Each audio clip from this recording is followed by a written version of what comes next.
Des discussions cruciales se tiennent en ce moment même entre Moscou et Washington, mais sans un mot sur l'Ukraine. Officiellement, ces pourparlers ne concernent que le fonctionnement des ambassades. Pourtant, en coulisses, l'enjeu est bien plus vaste.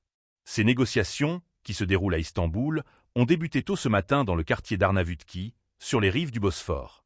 La délégation russe, composée de membres du ministère des Affaires étrangères, est arrivée à la résidence du consul général américain, où les représentants de Washington les attendaient.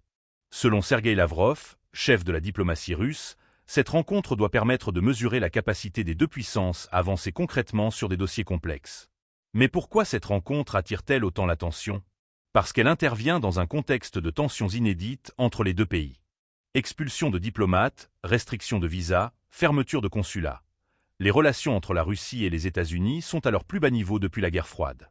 Le dialogue diplomatique est au point mort, rendant chaque échange stratégique, chaque négociation décisive.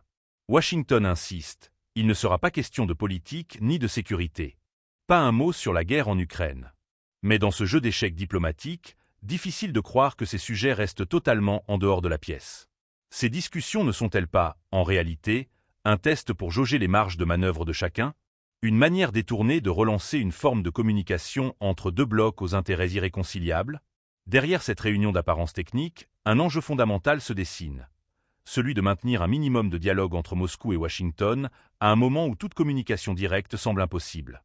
Cette rencontre, bien que circonscrite à des questions administratives, pourrait-elle être le premier pas vers une désescalade diplomatique? Les regards sont désormais tournés vers les résultats concrets de ces négociations.